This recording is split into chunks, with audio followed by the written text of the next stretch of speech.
die already?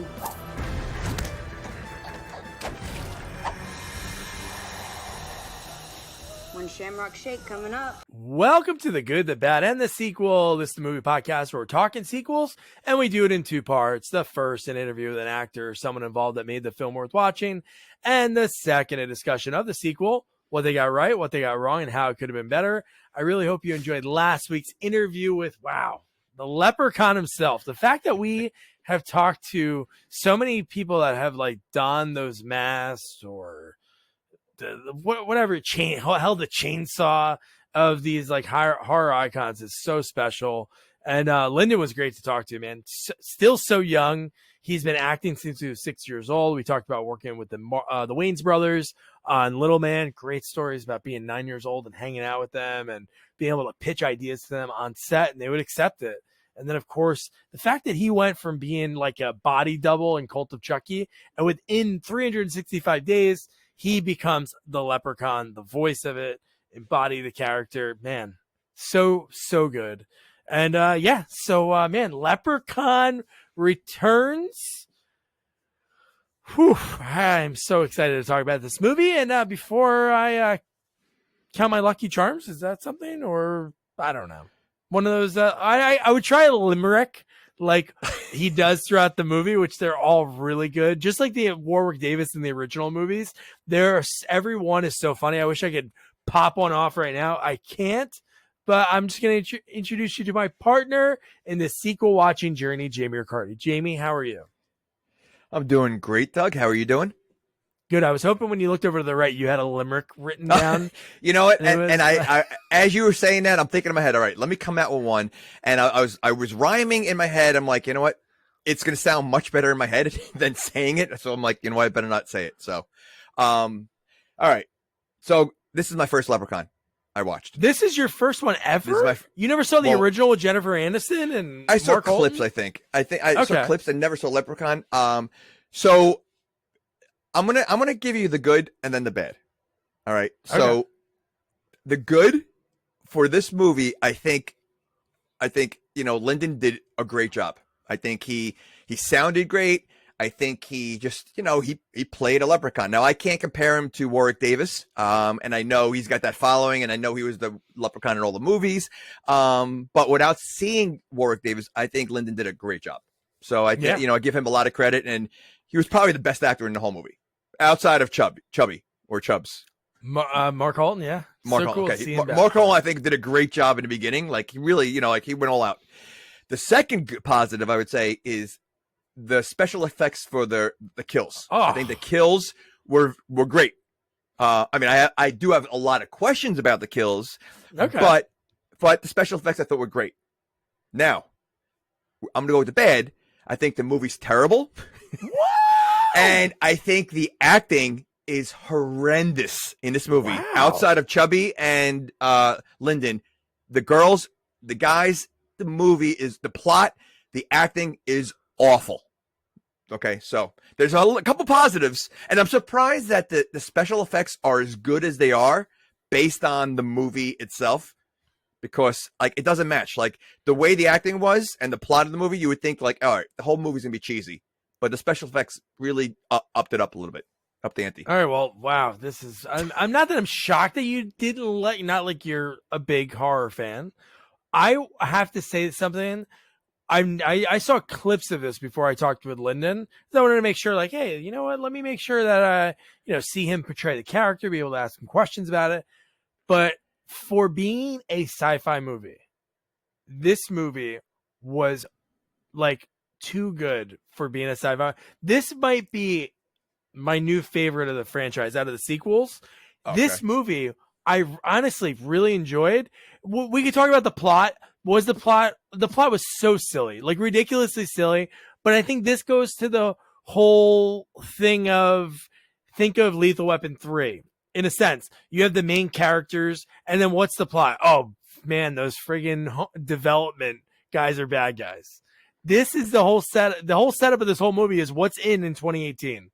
It's all about global warming, which we get jokes about that. We get green energy. We get all of these different things. That's the whole and we also get some of it. Old school jokes that makes not a joke.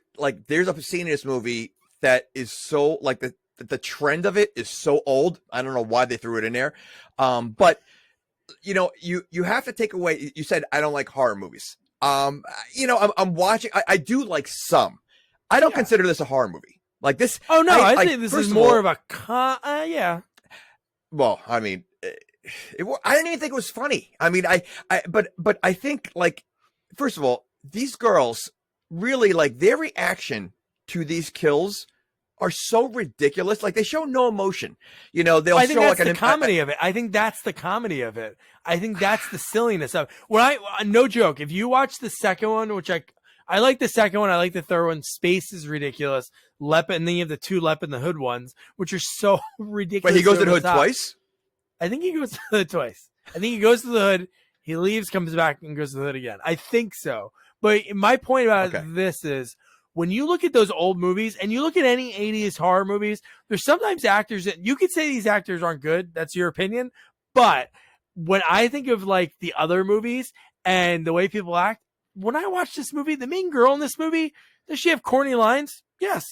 But I'm like, oh my God, for a sci-fi movie, it was the editing. There were so many parts of this movie that it flowed well, and it was the perfect runtime. It was 90 minutes. That's what you want when you watch. No. It was not the perfect runtime. The perfect runtime would be about 20 minutes.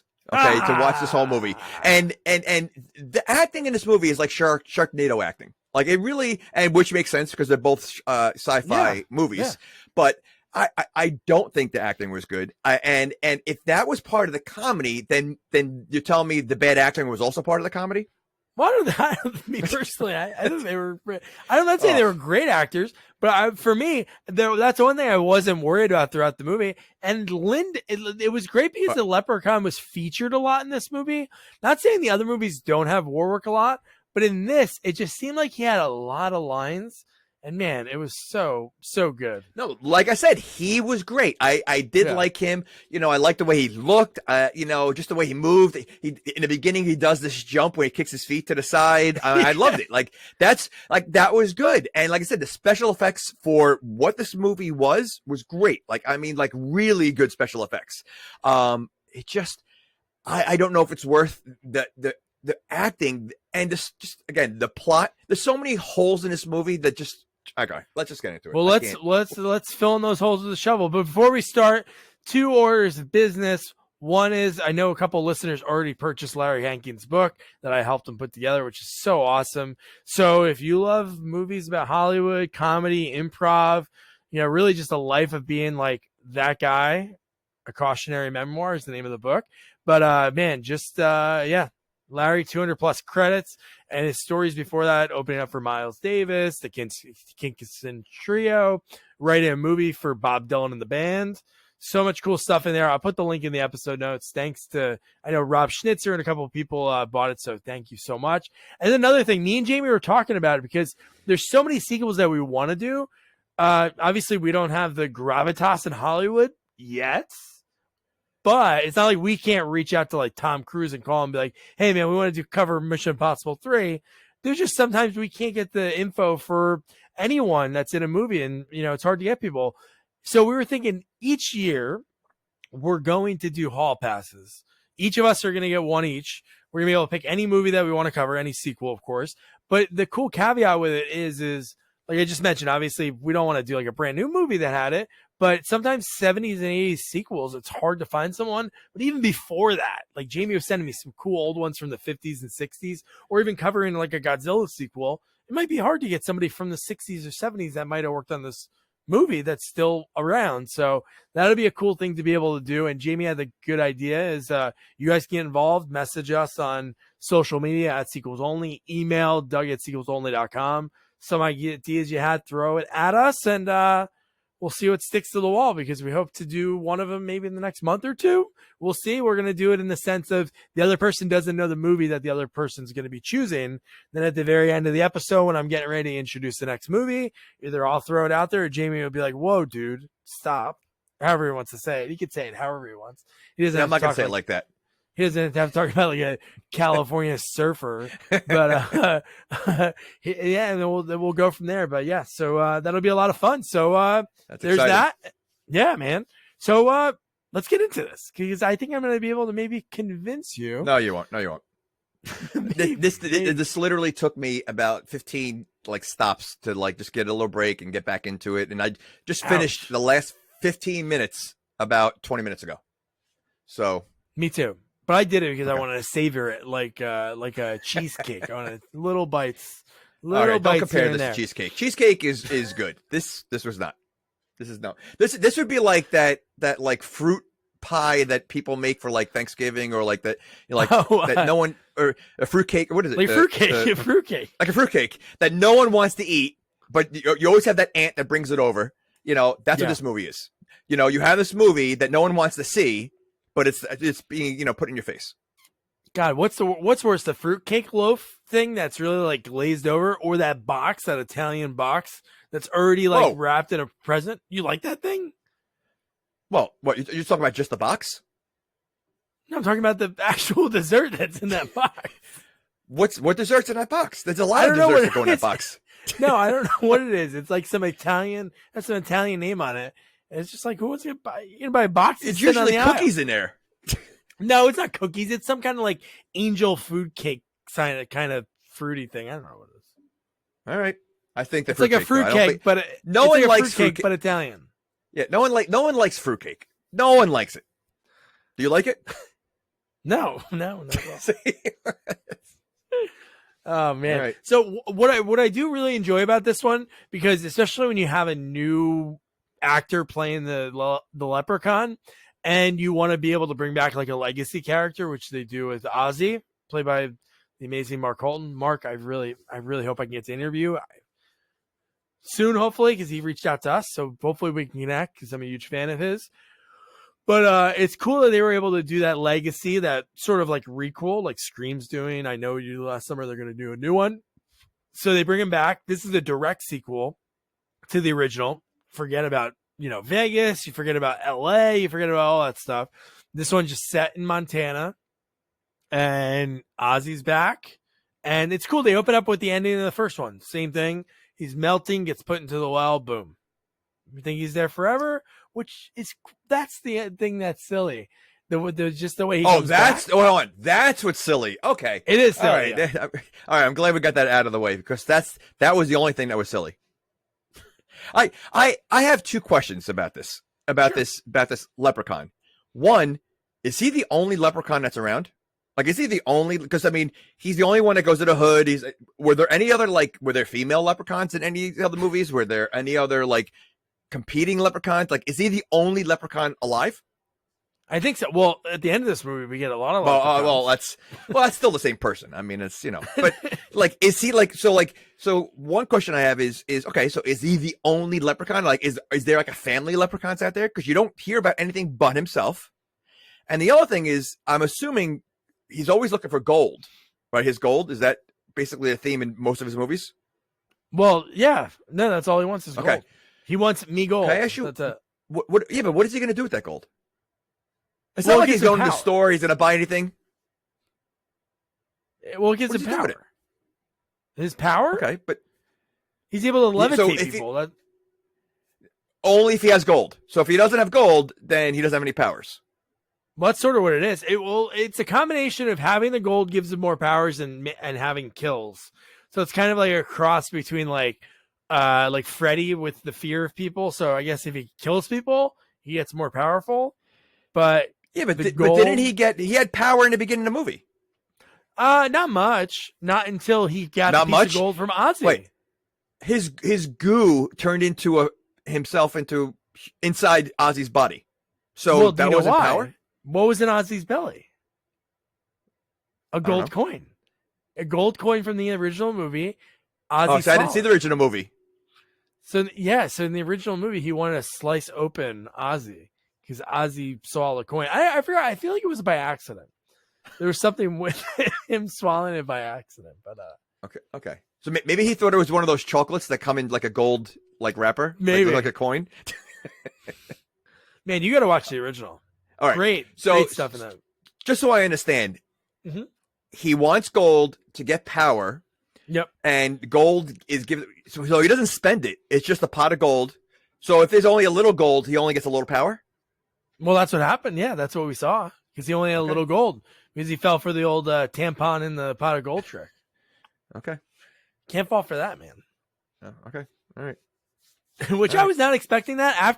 We'll get into that. Before that, when they were talking about their plan, I thought it was going to be something different. Oh, you mean you didn't think it would be like a pillow fight? You didn't think that was to be part of the plan? No. I can't. I have so many questions with this stupid movie. Oh, dude, right. I got the answer. Oh, well, I'm trying to have the answers, but no, I do sort of like in this movie that not only is it a direct sequel, that it's Ozzie. Like you see Ozzie, so you're like, oh, this is a direct sequel. This is the same house that Lyndon said they built from scratch in South Africa to make it look exactly the same. I'm like, oh, that's so cool. And then you're like, who's this girl? She's like haunted by the leprechaun. She's sitting on the bus. She's haunted by it. I'm like, oh man, you know what? I'm like, this is like, who is this?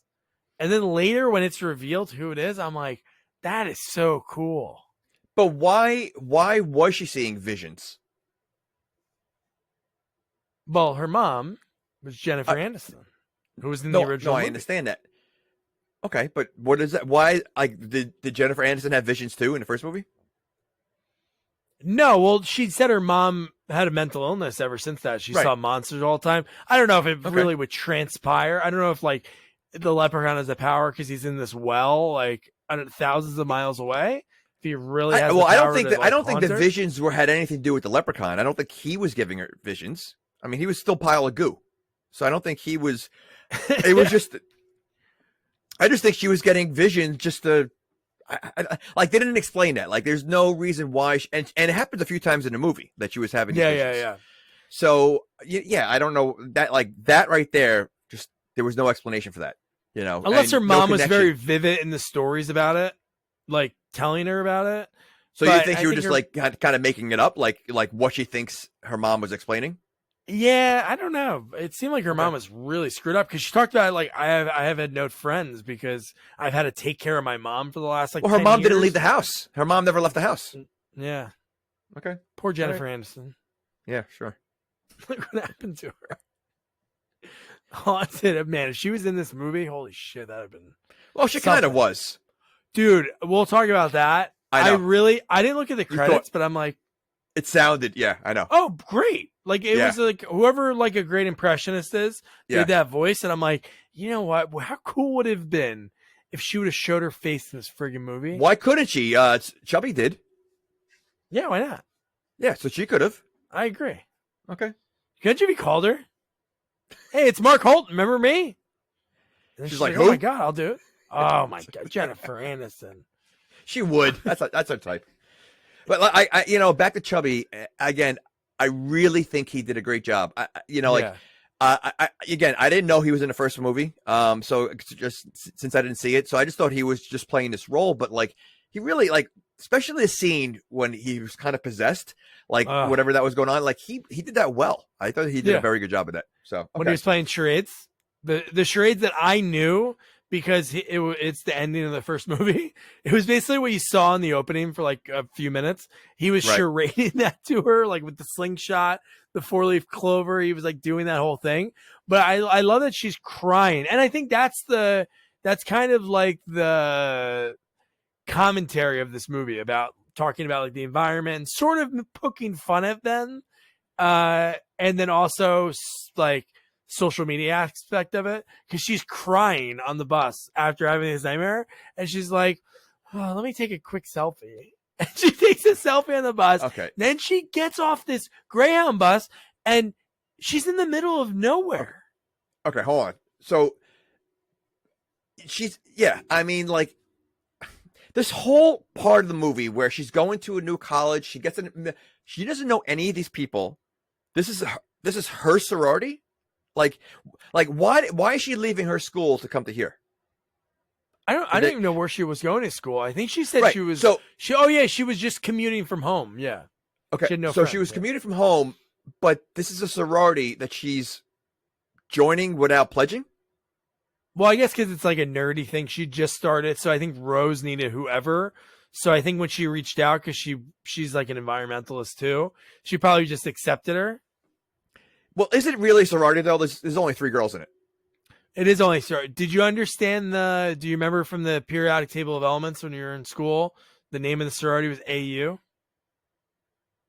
Is that gold? Which is gold. Yeah. I didn't think about it then, but okay. That's a little, which is kind of silly that they had that. It is. I was silly. like, shut up. When they first showed it, I'm like, shut up. But the fact that it was funny because the bus stop and then where the house was like, I think an hour from campus, which is ridiculous. But the fact that she got off a bus stop that was far, like, why wouldn't she get off the bus that's at the school? Because her and Ozzie drive past the school. And the fact that she gets off, no one's there. And I think that whole scene was funny when he's like, oh, can I help you out? And she's like, no, I don't need any help. And she's like, creep. And she's like, and she called, the girl wasn't picking up, Katie, who I liked. I liked all the girls in this movie. Yeah. But anyway, okay. So when she calls, she's like, let me call a taxi. And it was like, Ozzie's taxi. So Ozzie's taxi is a tow truck? Yeah. I mean, because he answers, goes, he's the only taxi, I guess, in town, but it's a tow truck. Yeah, I guess. Yeah, you have to sit in the front seat with your taxi driver. That's something. That is weird. Ugh. Very weird. Whenever you go in a Uber or anything, like nothing against Uber people, but when you're with like it's you and 4 people and they jump in first, you're like, shit. Yeah, I know. So you have to make conversation and here's a question I have. So 4-leaf clovers, is that like garlic to vampires? It is, yeah. But since when? Isn't like 4-leaf clover supposed to be like the big thing for leprechauns? It's like their lucky charms. Lucky Charms always has 4-leaf clovers. So why would that be? If you saw the original, you would have saw a very good scene of him eating Lucky Charms and going. He eats he actually ate the cereal. He ate the cereal. Yep, because there's a pot of gold on it. Yeah, the first one has a lot of good bits. They have that one, and also more of the shoe shining. They figure out that he has to shine shoes, which I don't understand that. I don't know if leprechauns are cobblers, but the fact that in the first one, he has a shoe fetish. Oh no, he does. He has a shoe fetish. Okay. Yeah, but in the first one, he had to like shine shoes, so they figured that out, and they kept throwing shoes at him, and he's like, "Oh, what are you doing?" And he keeps shining them in the original one. Yeah. Why just because he has to? I have no idea. You're not selling the first movie to me. I'll tell you right now. I mean, I'm already thinking. It doesn't matter. There could be things that make no sense. All right. Anyway, and you Jennifer Aniston's first movie. I saw clips of it, but all right. So I just found it weird that 4-leaf clovers are like the garlic for leprechauns. Like I always thought 4-leaf clovers was like their thing. Like they always carry it around. So you think if there's a leprechaun listening at Sequels Only, let us know if you walk around with 4-leaf clovers. Well, I guess they're very rare. What? No, they're not. They have a whole patch of them at the farm. Didn't they have a whole patch? Well, they said that, which is silly. But you can't like grow a 4-leaf clover. Apparently, they can. And not only do they grow it, they use it as if they're using kale. So they put it in all their meals. Yeah. It's so stupid. All right. Yeah. So no, real quick, it's pretty funny. I did I love when movies when they show like Facebook or they show Twitter and it's like Twatter or like whatever Bookface or something. Like in this one, it was instead of Google, it was Boogly. Was it really? It was Boogly, Boogly. I'm like, all right. So but I did like right away, like you really, because I didn't even think in the wildest mind that Lila was going to be the daughter of Jennifer Aniston's character. I'm like, Ozzie's here. That's the connection. But the fact when he looks at her, and he's like, you look like somebody I used to know. And then I'm like, holy shit, Tori Redding from the original. Did Ozzie have a relationship with Jennifer Aniston, and she's the lost daughter? Could you mention that?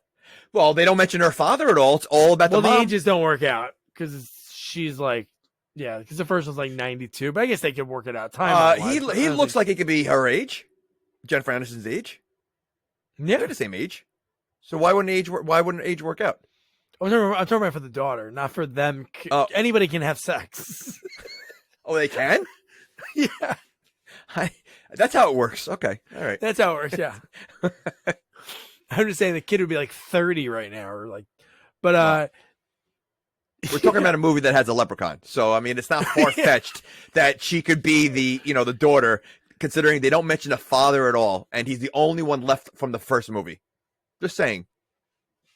See, that would have been good. I'm trying to think if there was a guy that was like a love interest in the first one. I'm sure there was. It'd be cool if he was in this movie. Like randomly, like say in the third act or the second act, he's like finding out like, oh my God, why would she go back to that house or something like that? That would have been pretty neat to have that other character helping out, because really nobody was there. Like even at the very end of the movie, which we'll get to it then, it was like, why is this guy even showing up? Like, why do we even see this guy right now? It's just silly. Like, and he pulls what happens in every single movie.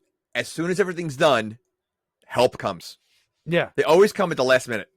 Yeah. Which, by the way, they all have cell phones. Why didn't they call for help the entire time?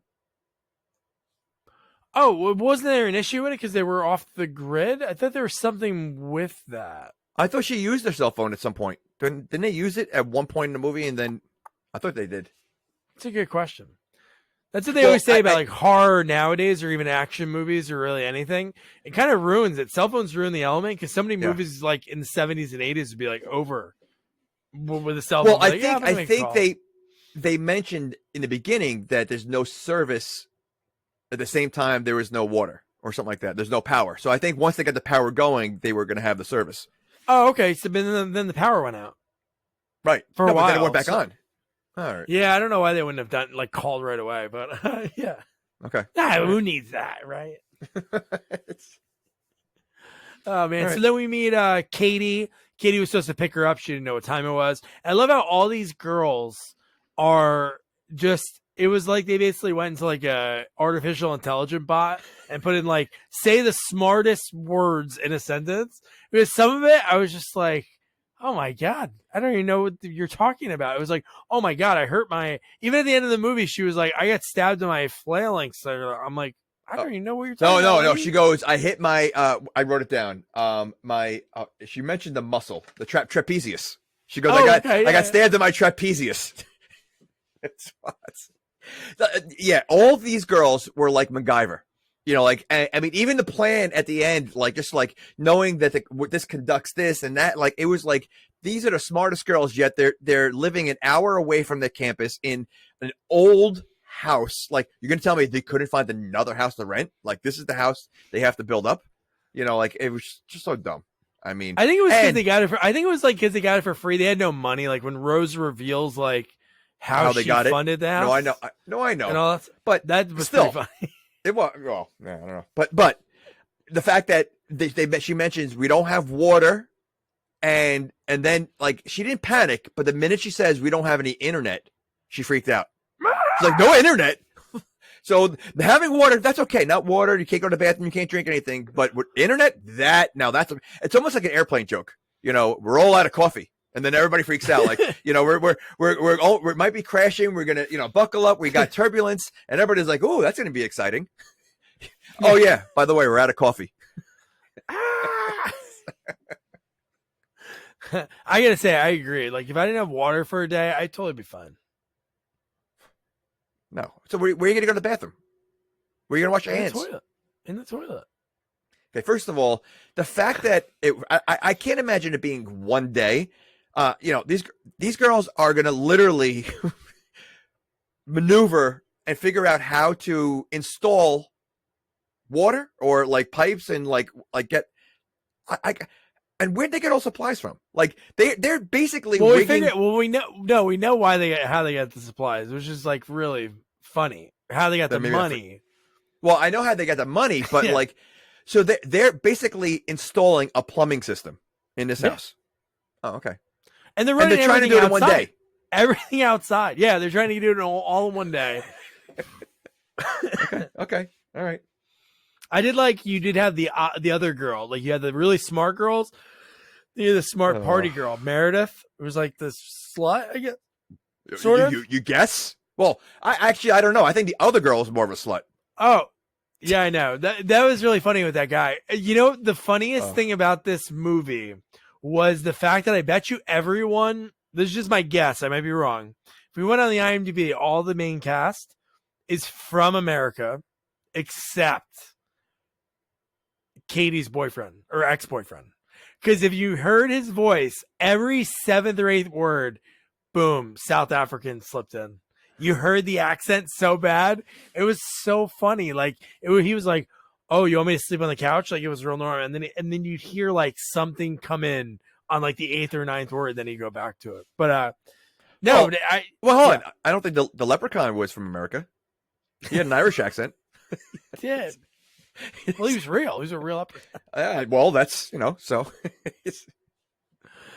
So what did Ed Begley Jr. do to these people? Why did we get an Ed Begley Jr.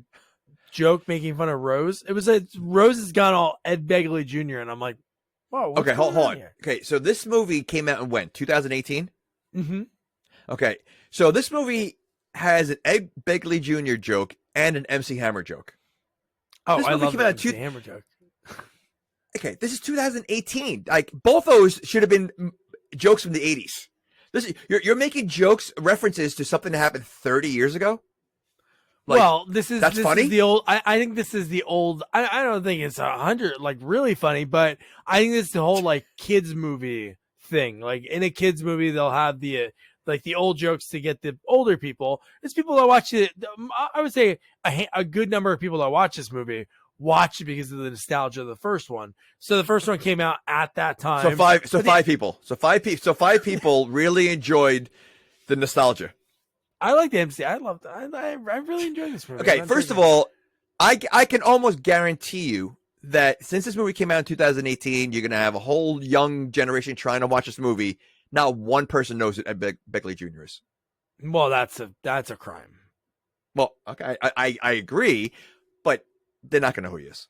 They may not even know what Hammer Time means. I would think that song, because kids do a lot, like they watch everything on YouTube. But it wasn't in song. He just phrased it, Hammer Time. It wasn't like he danced. Like if he did the Hammer dance, that would have been funnier. Like he did the Hammer dance. Oh, that'd be really funny if he did that. Right. But he just said Hammer Time. I will bet you no one would get that joke either. So like you have two references from the 80s that I feel fell flat because it wasn't the right audience. Okay, fine. Two jokes fell flat. That's fine. Well, I think the fact that the movie was made is a joke. I mean, that's probably the biggest joke. No way. Not at all. No, but no, the Ed Begley one was so weird because I've listened to a lot of interviews with him. He was like a big partier in the 60s, 70s, and then he got like completely sober, even though he was still definitely like an off the wall kind of character actor guy that I love. But I'm like, why are we digging at him about Rose? What did Ed Begley do to the writer? Unless somebody related to Ed Begley wrote this movie. That's the only thing I should have looked up. Yeah, but that's still, you're crapping on it. Like, to me, 2018, it should have been like a Charlie Sheen joke. Like, that would have been funnier. To me, that I think that's just as old because I think Charlie Sheen, pissing. Just as old as Ed Begley Jr.? Well, are you kidding me? Charlie Sheen was relevant in the 2000s, at least. You know, with his stupid what would be show. a more relevant? Who's got? Oh, Kanye. That'd be a better joke, right? Like Kanye. Justin Bieber. I mean, he was drinking a lot. Was he going crazy? I don't know, but yeah, I don't know, but yeah, it's so stupid. I just thought it was like so odd, like that it was like it was odd. Person they picked out. So let me ask you this: so if you use a song in a movie, you know you got to pay royalties to that. What if you use someone's name? Oh, I don't think so. I think that's free range. Oh, it's free range? I would think so. Okay. There's so many movies that make fun of people, comedians that make fun of people in specials. No, I know. I didn't know if they had to pay royalties for using your name. That'd be pretty funny. So then this is like where they dive into more of the house, the solar panels, you want everything to do, and then I mentioned like who's Meredith. I love when they introduce Meredith. Like Rose goes, she is the asshole, and she loves her plants because she's a big stoner, which she doesn't get high in this movie at all. So I thought that was the main thing. I was really hoping that she would get high, and then the leprechaun would approach her when she's high, because he does that in Lep in the Hood. He kind of like messes with people when he's high. But no, we didn't get any of that. But see, so wait. So maybe I didn't see that line. or hear that line. So they said she was more of like a mean than the blonde, the drunk. No, the blonde is Meredith. Meredith is the blonde. Oh, okay. I thought you okay. Yeah, I mean, she has one line in here that, like, when she talks about her mom, the main girl's mom, like, she just basically. Oh my God! I was like, that was brutal. Like, that was a brutal, just like come out in line, that she said.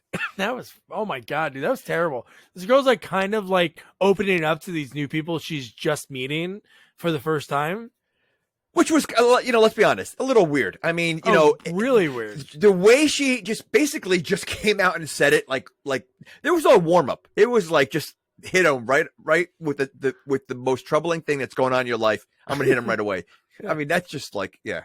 All right. And Rose gave her great advice in the basement, like in the next morning when the basement was flooding. Cut it out. She was like, maybe like cut out on the whole like your mom went crazy thing. It's like, you know what? Pretty great advice to give to a new person, especially involved in a group. Like, you don't want that because then people will know you for that. Oh, who's that? Is that Lila? It's like, oh, I don't know her name. She's just that crazy girl that we're talking about, her mom going insane. I mean, let's be honest. If someone's telling you this multiple times, like, do you really care? Like, do you really, at this point, you even want to hear it? Like, the first time you hear it, you're like, oh, I feel so bad. And then you keep hearing it. Like, like, who cares anymore? Like, I get it. Your mom was insane. Okay. She believed in monsters. Okay. Yeah. Go put the solar panels on the goddamn roof. Okay. So then Ozzie, we missed it before, but like when Ozzie helped, when he helped Lila get her bags out of the car, he dropped his old timey Nokia cell phone, which is great that was in this movie. So he's like, oh man, I got to drive back. So he drives back to the house. He picks it up. And then right away he hears, ooh. But wait. So he told her before he left the first time, he told her to look in the basement. Mm-hmm. What's in the basement that he knew about? Well, that's where the map was in the basement. And the gold at one point was in the basement. That he thought of, but then it got moved by someone. I thought he knew about those bottles of clover juice that I was like, what the heck is he talking about? All right. No, all right. I don't know if he was talking about that. I think he was more talking about the map that she found. That was like, looks like a little kid drew that with crayon. So explain something to me. So in the first movie, they find the gold and then they hid it on him. So in the first movie, I believe the house was Tori's family's. It was in the family. It was in the family because I said that. But my point is, after they killed the leprechaun, why didn't they all grab the gold and just use it for themselves? I don't know why they wanted. I don't know why, because they felt like he would keep coming after them, so they wanted to hide it. So maybe they hid it in that like abandoned truck. I don't know what that part of it was, but I do remember I think it's in the original or in the sequel, because the 4-leaf clover has the power. He was basically. I don't think it was. I'm trying to think what movie it was. He was like in a wooden box, and in the wooden box there's a 4-leaf clover on top, and he couldn't open it. Like that's what made him stuck, and then somehow gets knocked off for something silly. Yeah. Okay. Classic cinema. But yeah, so then Ozzie comes back, he picks up his cell phone, he's getting ready to go in. He hears him giggling from the well that he has memories of from when they basically put the leprechaun down there like almost 30 years ago. Wouldn't you have filled that well up like with like cement or cement rocks truck or something? Yeah. Something yes. like, okay. So yeah, so what was he? If he seemed so afraid of the leprechaun the entire beginning of the movie when he's talking about it, when he has all the clovers in his car, what was he doing going to the well? Oh, dude, the clovers in his car, mental illness, something going on. Whenever people have stickers on their back of their car or in their car, something going on there. When you pull up to somebody at a light and they have like 1 million stickers in the back, thanks. We just lost 20% of our listeners. Don't tread on me. Every friggin' you can. If you can read this, you're driving too close. If you're gonna drive this close, at least pull my hair. If you're gonna ride my ass, pull my hair, whatever that one is. Yeah, classic. So yeah. Yeah. So again, maybe I forgot. So he heard the giggling, which I do like his little giggle that he does throughout the whole movie. He nails it. The voice. Like I said, he does a great job. Yeah. Yeah.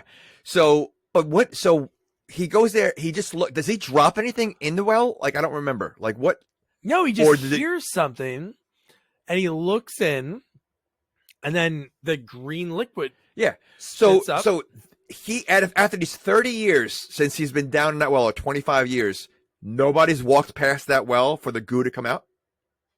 I don't think so, because I think they mentioned something. I'm sure somebody might have walked past to do something with that house, but they made it seem like this house lay dormant. I think that's what Rose said. That's how they got it, basically for nothing. They were able to get this house because it's been sitting in the campus somehow, which is silly that the campus took that house over. If the campus is an hour away, how would they randomly take it over? Right. Why would they? It's like, it makes no sense. But they don't really explain why the goo comes alive. Like, I can understand if maybe someone threw like a coin in the well, and that kind of like, brought him back to life or something. But all he did was look in the well, and then, the green explosion happens. Like, there was no explanation for that. Yeah, well, he kind of does that in the fourth movie. This guy, like, in space, he, like, pisses on what is the leprechaun's remains. He pees, and somehow through the liquid, he goes into the guy's penis. What? And he comes out of the guy's penis. Wait a second. That happens in the movie. So you're telling me in the movie Leprechaun in Space, he pees on... A guy pees on the leprechaun's remains. Like, I think he's almost like cryogenically frozen. Yeah. Right. And the remains slide inside? No, you see like some green go through the pee stream up. And then when the guy's like pulls his pants up, he's like walking around kind of like Ozzie does in the scene. And he starts like lurching over. And then the leprechaun comes out of his crotch. Which, so that's what kind of happens to Ozzie. It does, but here's like one of my biggest questions I have. All right. Mm-hmm. So this seems to be a trend that Leprechaun comes out of people's bodies and everything else. His clothes are part of that. Like, he automatically has his clothes that are also part of the goo. Like, that's like, and the fact that didn't he reach back in to get his hat? Yeah, his hat got stuck in Ozzie when Ozzie's driving. So when he goes inside, he basically has like a wardrobe like inside the people's body that, he's so stupid. Like, okay. But just the fact that Ozzie's driving, he starts like coughing, gets out of the car. But cool, like, scene. This is like right from the beginning, we get some great special effects. Like, the way he comes out of the body and like rips through Mark Holton's body, that was so cool. And then right away, like, we get like kind of the rules that they're going to follow in this movie. So he talks about like, oh, I got to kill someone else. Well, the first word, you know what he said first? The first word he said? Papa? What? He says Papa.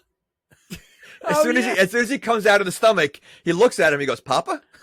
Amazing. Every line he has is they're really all funny. They're so like situational and they rhyme so well.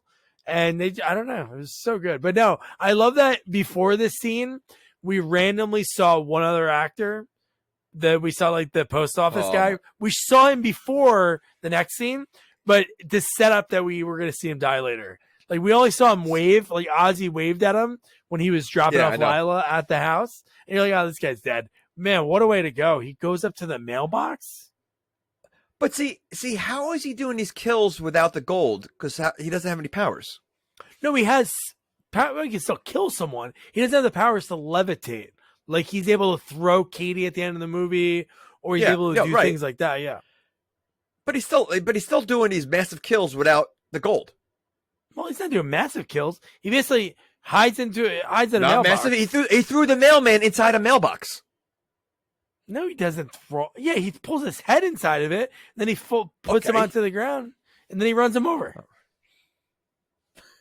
How does he reach the pedal? I don't know. That's a great question.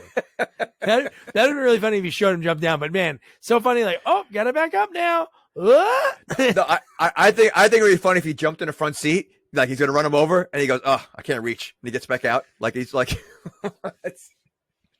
But I love the excessive blood that comes out of that mailbox when he runs it over. God, so good. But he does say, oh no, yeah, you're right. He's Papa. Then he goes, 25 years. I have a lot of killing to make up for. When do I get better looking? Okay, hold on. He's been goo for 25 years. How does he know it's 25 years? Like, it's been 25 years exactly. There's no way he's going to know that. He's goo. He shouldn't know anything. He should be like, it's almost like a rebirth. Well, he did have birth. Maybe he had a calendar down there. Maybe he was like in prison. Well, considering he's got a wardrobe in his body, he probably does have a calendar down there too. Okay. He probably, future calendar. He bought like 25 years in advance. Oh, he was going to be ready. Okay. But wait, man, what a start to the movie. Like, really.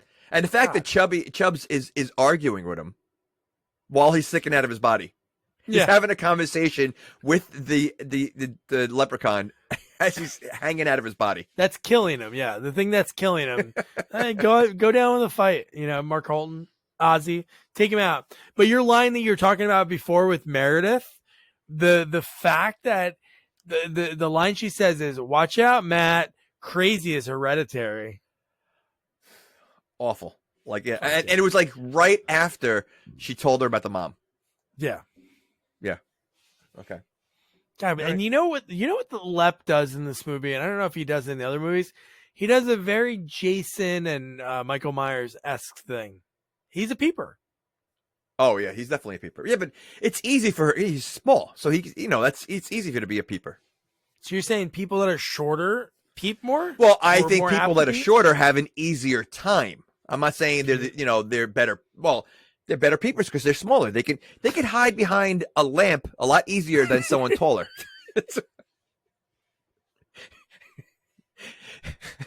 Didn't we talk about we talked about places to hide in the house? So when we were doing the Purge. No, a Purge. Yeah. So I mean, but think about it. Someone who, if you're a smaller person, you could peep in better, easier places than someone that's, taller. That's all.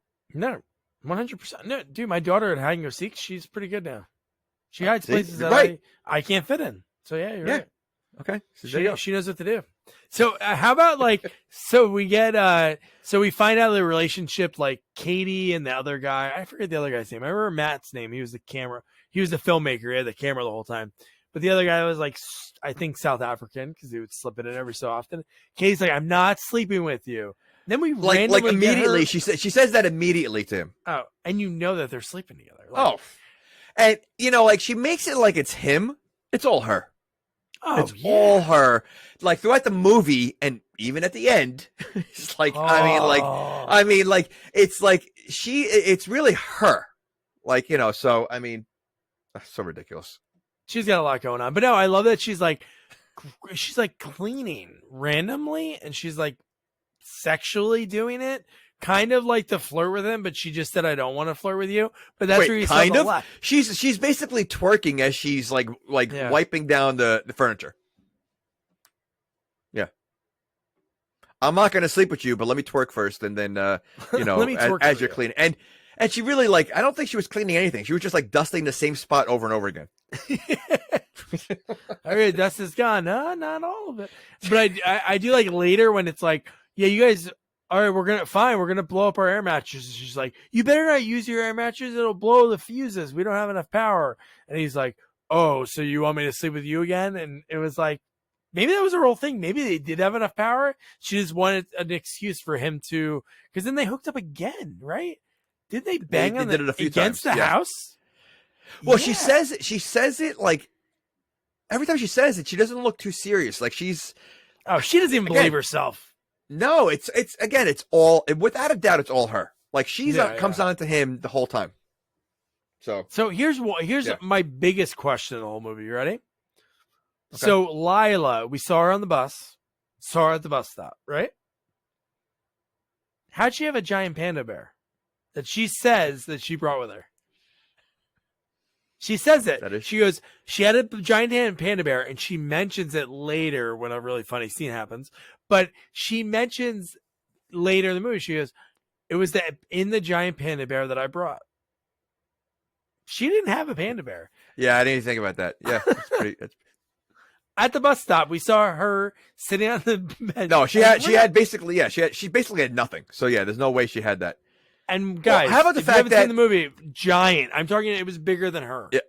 Yeah, it was a big. That didn't make sense. But how about the fact that they're about an hour away from campus and they only have one car? How are they getting to school? There's no buses going out there. We know no buses are going out there unless they're going to take planning on this. There's poor planning on this house. Yeah. Okay. Rose wasn't thinking. She really wasn't thinking at all. Well, she's not really thinking throughout the whole movie. I mean, she has one thing on her mind, and that's it. Just to fix this house up, and she cares about nature. Yeah. I thought there was gonna be something with her with one of the guys because she seems so reserved. Then there is a line that she says later in the movie that shows that she's kind of like different than she seems, but it's really only like a one-off thing she says. But you're like, man, she's kind of like stuck up in a sense. Like she's very like straight-laced. She's like super nerdy out of all of them. Like Katie's, right? They're all obviously nerdy because the whole point of this movie is like with them like. Yeah, but they don't. They really don't care about the house or the environment. She does. Like honestly, I think if she wasn't so anal about fixing this house up, they'd be partying with the alcoholic girl the whole time. Yeah, like and then it would become a real sorority. Oh yeah, what? No, but how funny was it when she slipped a few times and she was like, "Well, I know with this house, I know that we can do," and she's like, "I mean, we." Like she wanted credit for like everything that they were all collectively doing. She's like, right. I think we can win a prize we can win a prize for this house. Like she was kind of like, she was definitely something going on with her when it came to that. But yeah. Okay. God, and then we get the first like dream that Lila has. Oh, dude, what's crazy about that scene when you really think about it? So she dreams Ozzie is above her dead, which we know he's dead. Blood drips on her face. She like screams, wakes up, but then she has blood on her face. Where'd that come from? See, yeah, well, and that doesn't get addressed. And even after it happens, like she doesn't even question it really. Like you see it, but the whole Ozzie thing with her again, that doesn't make sense. Like she has this premonition in the beginning, then throughout the whole movie, it's never addressed why she's able to see Ozzie and no one else can. Why she can see? Why she gets these? Like she's talking to a dead person, knows that he's dead because he wasn't shown. So how does she know that he's dead? Like how does she have all these powers? They don't address it at all. It'd be one thing if maybe in the first movie Jennifer Aniston had something like this, fine. But Jennifer Aniston didn't have anything, so like it was so dumb. Like they shouldn't have done it. Well, I think they did that so Mark could be in more of the movie. I just didn't. I don't understand. Which if he wasn't in the movie enough. No, I know, I agree. But if his throat got ripped out, then I get it. But dead people can talk. We know in so many movies dead people do talk. So it was weird that just because his stomach was ripped open, he couldn't speak, which is kind of weird. But and why? Like you would think though, because he's clearly like she's seeing him as if he's alive, but he's dead, and his face looks like as a zombie, like it's dead, but his stomach was all intact.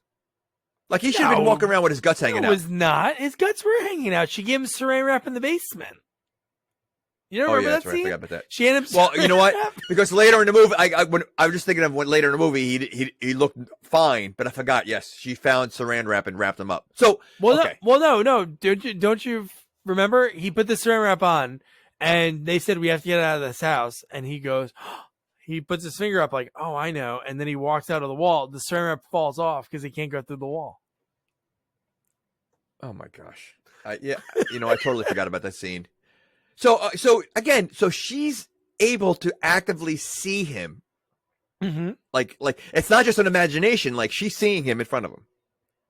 Yeah, and he like randomly shows up. It's not like he's only in the house. Well, I guess he's only in the house. I think his soul's somehow trapped in the house for some reason. But they should have no connection whatsoever. There's no connection with them. He drove her there. That's it. And they have this connection. Maybe that is her dad. I'm going to say that's her dad. That's why that would make more sense now. It would. Now that you mentioned, now that we talk about like why would they have that connection? That's why.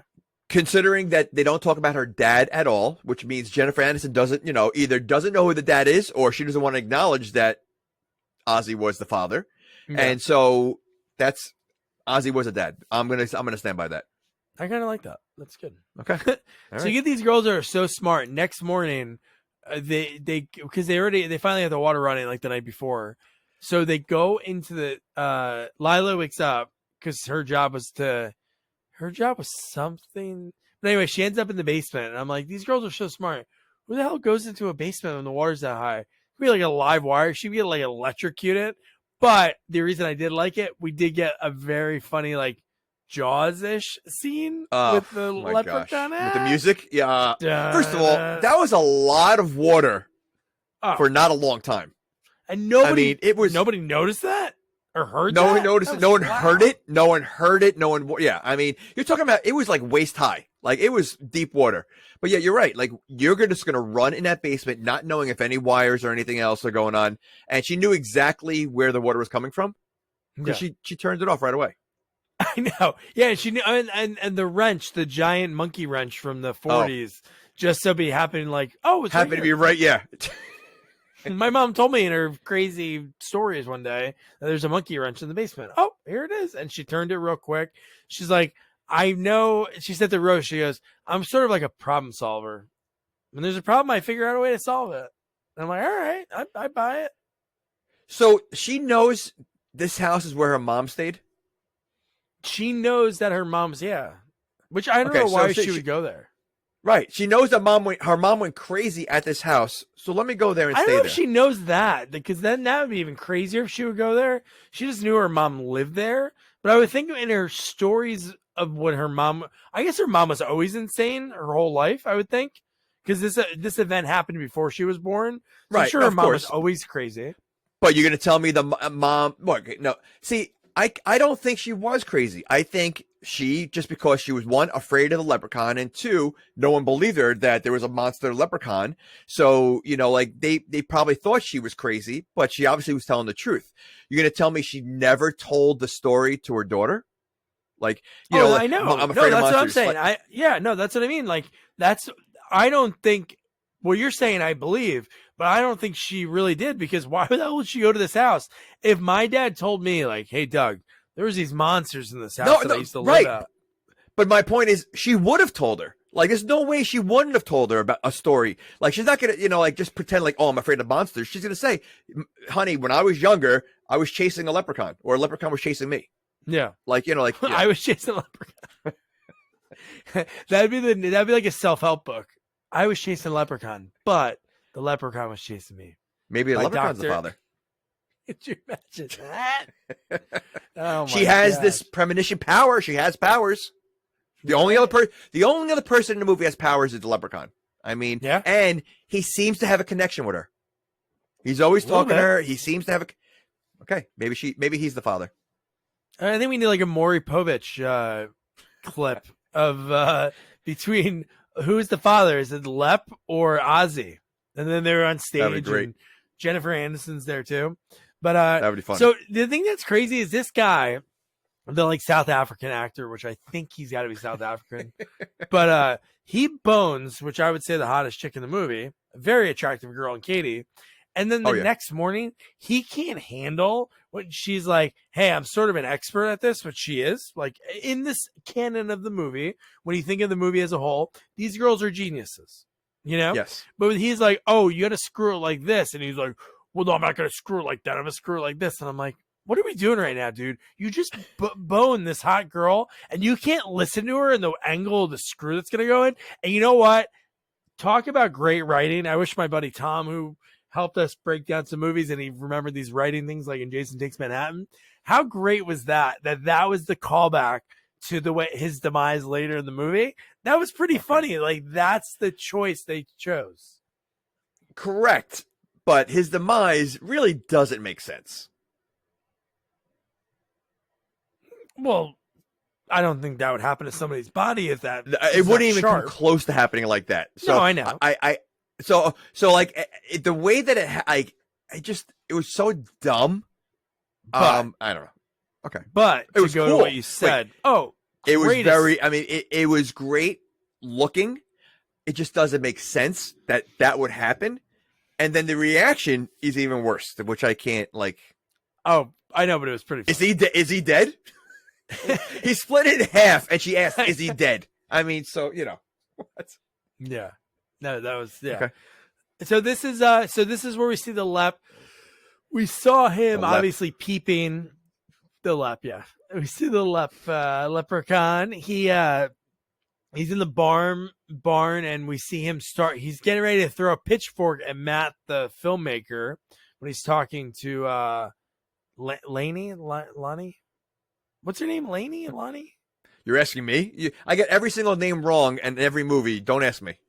Yeah, I know, but I had it written down. But anyway, so he was talking to her because she heard a sound, and it wasn't obviously Matt because he wasn't in there. But then I love when he's getting ready to throw the pitchfork. You're ready for because I think at this point we saw cool effects. Like Mark Holton's was cool looking. I think it was good, and the other one was kind of silly because you saw so much blood come out of the mailbox.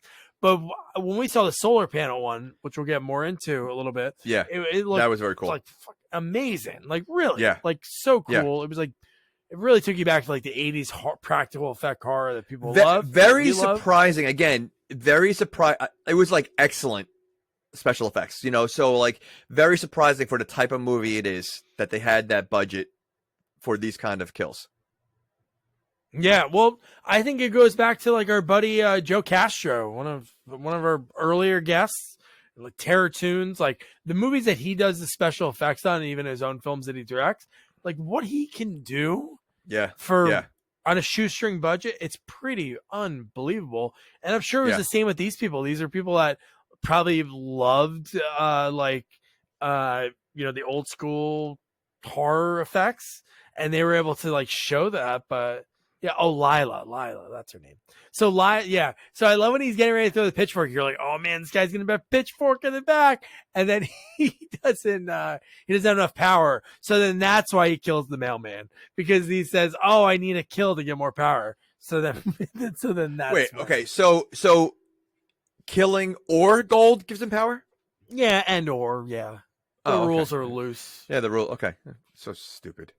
Fast and loose. And then at this point, she sees dead Ozzie again, and she has to kind of tell it. Then she tells this kid who already the night before she revealed about her crazy mom. She kind of talks about it again to him, and he looks a little like, yeah, I'm gonna go, because he's like, I want to interview you for the movie, for the documentary I'm doing. And then he's like, yeah, I'm gonna have to go get some shots of the sunset before it gets dark. And he showed interest in her in the beginning. Yeah, and he's like, oh. She's like, I think she's crazy. Forget the mom. I think she's the crazy one. You can't keep talking like that. Yeah. No, I know. You can't do that. You can't do that at all. Another line, I wrote down some lines every so often, but after he killed the mailman, he goes, killing is the key to my health, and health is the key to finding my wealth. Like, he literally was Dr. Seuss throughout the whole movie, because I don't think he had one line that was not a rhyme. Oh, well, that's all. That's the whole thing. Oh, one line rhyme. That was almost a rhyme. I'll allow it. That's like rap nowadays. They don't rhyme anymore. So no, I'll allow it. But then, how about when Lila's showering? That's what I love about Leprechaun, because there are silliness to his kills, which is great. But she's showering. And what does he do? He flushes the toilet. Like a little kid, like a prankster. Well, he is a prankster. Yeah. How about the fact that she's standing there naked and her friend takes a picture of her and puts it on Snapchat? Oh my God, dude. And she didn't seem that upset about it. First of all, this movie wasn't made in the 80s because there were no boobs. That is true. Oh, that's Sci-Fi Channel. Like this. They don't show boobs. Oh, okay. It's cable. Okay. That's true. Yeah. But no, that's what I thought too. It was like, what the frig? Anybody would take a picture of me that I barely knew after I told you hey, I didn't have a lot of friends, and this is how you're gonna welcome me. And she says it's going to go on Snapchat or something, like it's going to go on an internet. Like really, yeah. But like I said, she didn't seem that bothered by it. Like she's like, all right. And then from there, they're playing music in the house. Meredith's playing like, I don't even know what it was. Maybe it was like alt rock for a little bit. And then an hour, and you're like, why is this happening right now? And I'm like, this is amazing. See, so he has a lot of power without that gold. Well, he just killed the postal worker. So he's got a little bit more. Yeah, I guess. Well, you know what? Meredith is the one that drinks. Is that the... Yeah. She is drunk the entire movie. Like, there's not a scene that she does not have some kind of alcohol in her hand. Well, if you think about it, this movie took place over 24 hours, probably. Or maybe like a day and a half at the most. The most. Yeah. So okay. So she's been drinking from morning. She gets there early in the morning, and still the next day she's still drinking. So she's barfing. She's throwing up. Yeah. In the morning, Rose catches her barfing. Yeah. Okay. And not to mention, it looks like she's the only one drinking. Yeah, nobody else is drinking. No one else is drinking. So she's literally like, they don't see that as a problem. She's the only one who's drinking from morning to night. No one else had a drink in their hand. Yeah, you're right. Nobody else cares. Nobody else wants to drink that. Yeah, they were like all like, "Hey, we got to make sure we do the work in the morning." They didn't give two shits. But here's the part: the panda. So when she goes into her room, okay, this is another thing that, again, we talked about this in Halloween Resurrection. Most horror movies, for some reason, horror movies, every person that's in the actual movie, like in the realm of the movie, is hard of hearing, because the fact that she's in her room and she's screaming, in a sense, like, she's not overreacting too much. Well, I don't think she's overreacting enough, but she sees the panda head loose because she walks in and she sees the decapitated panda on the ground. And then she sees somebody sitting on the bed with it on, and it's friggin' the leprechaun. Okay. Multiple people see this leprechaun throughout the movie. They don't seem that concerned. Like, no, until they realize he starts killing. Yeah. Huh? Well, Matt thought it was a small animal. Yeah, I know. She thought it was a small. But even the other one taking a selfie with the leprechaun. Like, this is like this. Yeah. Like, I mean, can you imagine seeing a leprechaun in real life? You're like, it's like seeing a unicorn. Like, you're gonna be like, wow, like, you're gonna get excited. No, they're just like, all right, because she screams at first, and then she has a conversation with him. Like, they're buddies. Well, right after he licks her and says, "Ooh, you have hints of your mother," and I'm like, "Whoa, dude, that's what did he lick them? He licked his mother, her mother." Yeah. Okay. He's the father. He's the father. I'm telling you. Oh man, that's weird. So he licked his own dog? Why would he say something like that? That is weird. He's the father. But then he does have the gold piece, so that's the callback to Ozzie having that gold piece in his belly, so that gave him some of the energy that he had. But the fact that that no one hears this. I know they're talking at like a lower tone at this point. They're actually having a conversation, but maybe because they know her mom's crazy, they're like, oh, she's probably just talking to herself at this point. So why doesn't he kill her? It's a great question. Maybe because of the connection to the mom. It's like every movie, they always save the person that they kind of connect with last. And why does he connect with her? She's the only one he doesn't really try to kill until, like, not even like later on. Like, he had opportunities. I'm telling you, there's got to be a reason why there's a connection outside of the mom is the one that killed him. Like, it doesn't make sense. So just think about that.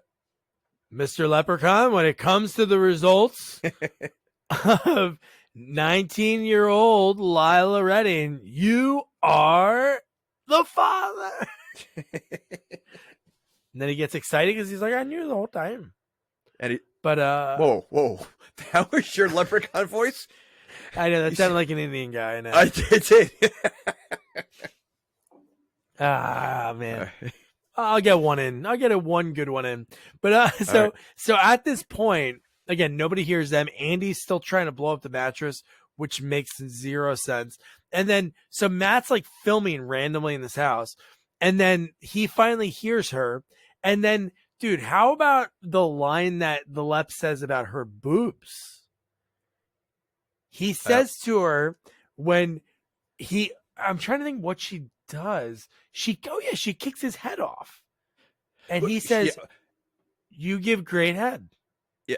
He does get tossed around a lot in this movie. Like, dude, he gets his ass kicked a lot. Yeah, he does. He does. So, I mean, I did like that factor because to me, it's like, you should be able to, but, yeah, I remember that. I forgot about that line.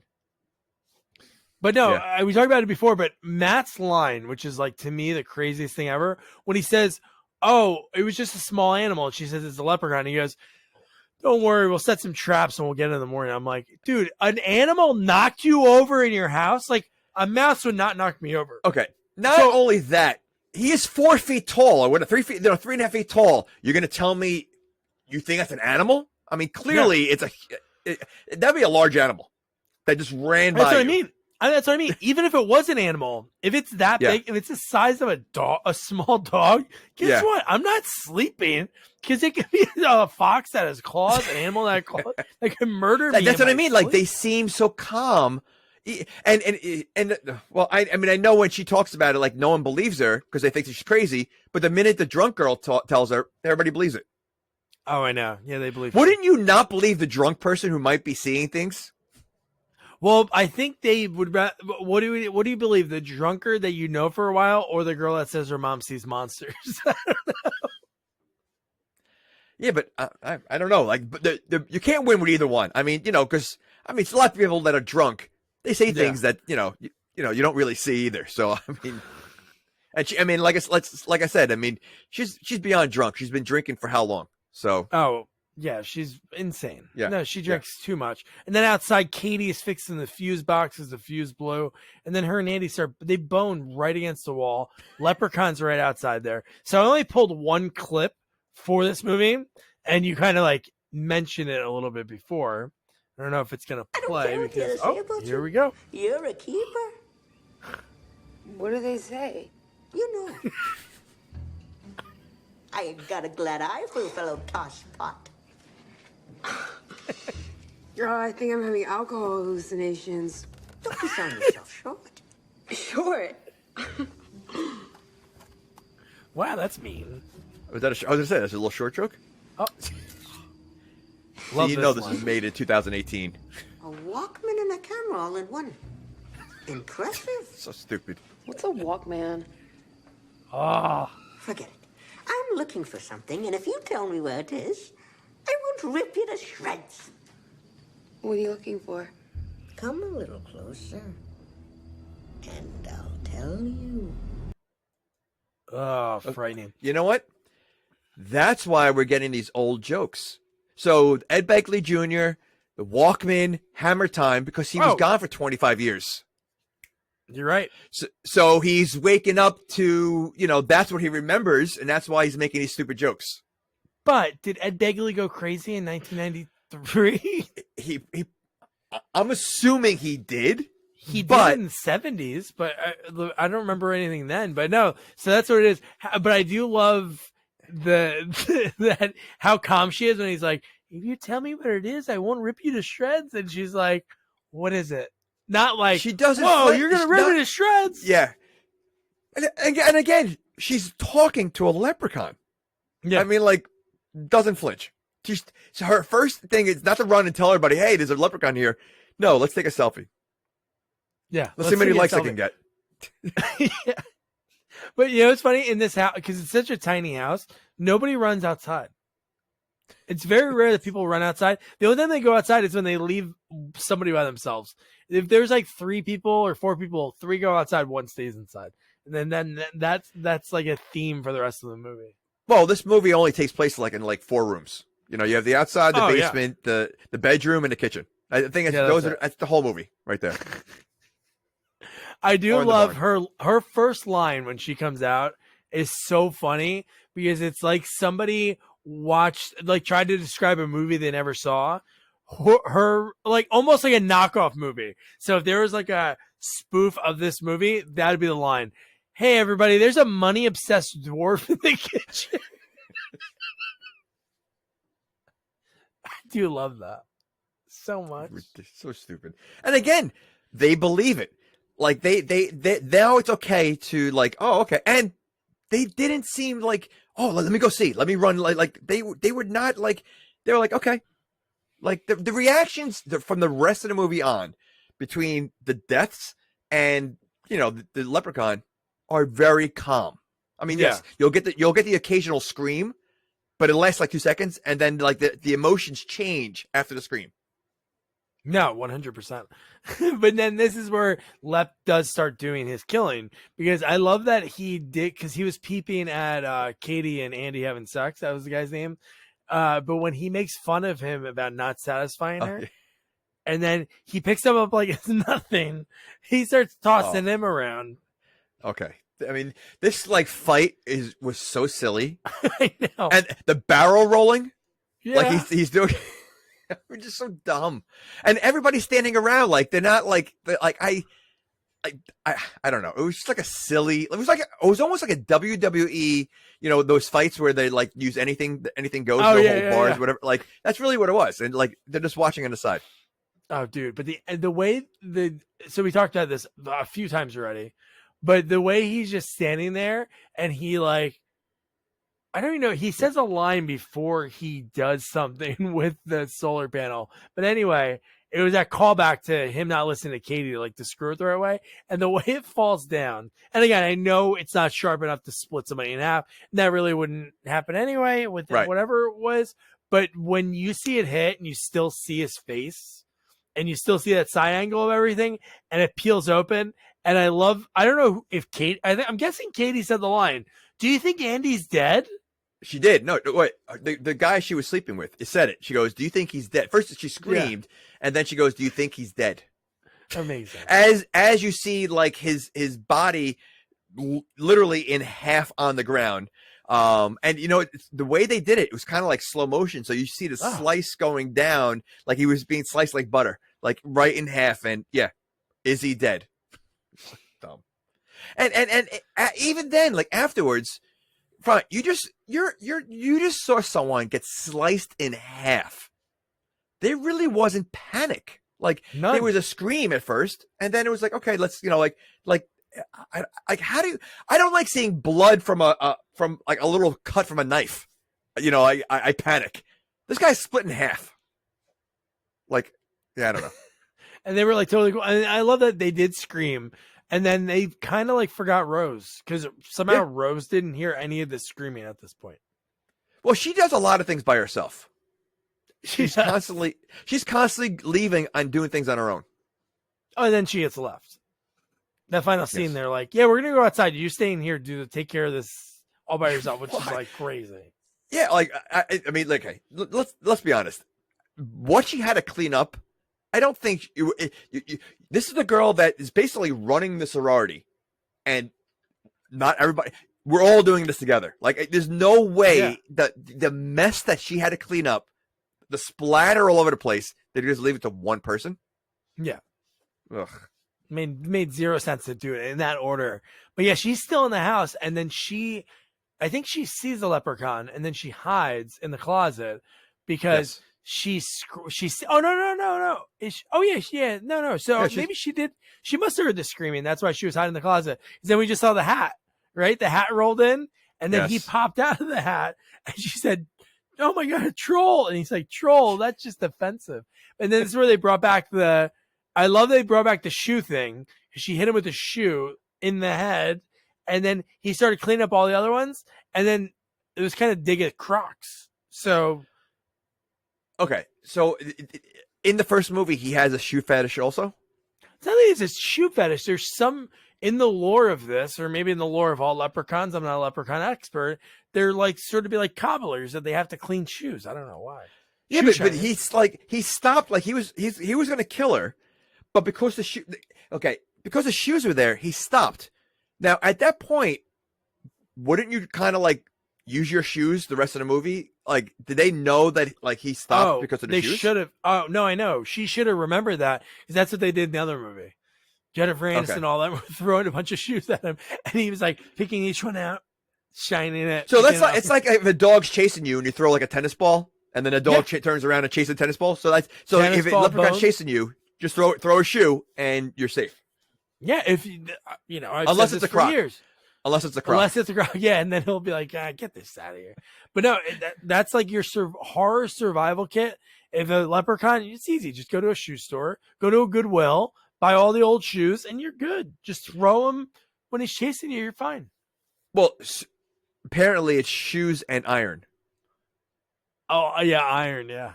But, okay, I know we're not there, but how the hell do they know iron works on a leprechaun? Well, they only know because of her necklace is fool's gold. So fake gold is usually they use iron for it. Oh my gosh. Okay. And she used this. Remember, like Katie used like the scientific name. She was like, I know, but it just. Oh my. Okay. So wait. So leprechauns, shoes, iron, and 4-leaf clovers. They have a lot of things against them. A lot, yeah. Okay. But they have good things for them. They in this one he doesn't grant wishes. In other movies he grants wishes. In the worst way. Somebody would be like, I want to hold the gold in the world. And what does he do? He puts all the gold in the guy's belly and the guy's dies. He does like silly stuff like that. But, so yeah. dumb. All right. And then again, even at this point, Rose stays in the house, which makes no sense, right? So she said she wanted to stay in the house and not leave because the house is energy efficient, which is like kind of dumb. And then at this point, this is where this scene when Meredith traps Delilah in the basement. Oh, yeah. Like, because the leprechaun, she made a deal with the leprechaun. Right. But so again, so why does he want Meredith then? Like, if he's looking for the gold, he can ask any of them for help for the gold. Like, what? Yeah. Like, why does he? Like, they don't really explain that connection with her. Well, I think because the drunkard gave it up because she seemed like she would give it up, like information or help out. Because maybe he could tell that she was kind of like for herself and selfish because she did give it up pretty quick. Be like, hey, Lila knows where the gold is, which I don't think why they would think she just got to this house for the first time in her life. Yeah. Right. No, I love the when they get into the car. They're like, let's go, come on, let's go. It's like, oh my God, he killed Lila. Oh my God, she's dead. And then I love that the leprechaun sitting in the back seat. But like they didn't even question, or look upset when they said, oh yeah, I killed Lila. Like, all right, let's get out of here. They didn't know her. That is true. That's true. They didn't know her. She was a little crazy. So it's like, you know what, better off, We'd have to go visit her at the home. Yeah. We'd have to hide our knives and our shoelaces with her around, Is this when he's chasing them with a drone? Oh, dude, when he jumps on Matt's drone and he's flying after they toss him out of the car. Yeah, he's like flying. And it's almost like a scene like he reminded me of like in Return of the Jedi. Like he was on one of those like flying cars and they're knocking into him. And then he gets friggin' impaled by a stick. And you're like, oh my God. But the drunkard, for some reason, is driving. She looks back. They're like high-fiving. And then she crashes. Yeah. Why is she the one? Like, wouldn't she be the last person you want driving? Like, or why, after you see him get impaled, slow down a little bit? Yeah. Like, no, okay, but you do have the one that's been drinking alcohol for like a day and a half. You know what? Let her drive. We'll get there safely. Yeah. Okay. Unbelievable, man. But then we kind of talked about this earlier in the basement. Lila's she's talking to Ozzie. Ozzie can't talk back, but she gives him the saran wrap to put his guts back in. And then he kind of like tries to help her out with he's like pantomiming, like, 4-leaf clover, slingshot. She doesn't get it, but she does find the map that looks like a child drew it while waiting for their food at like a, Fridays or something.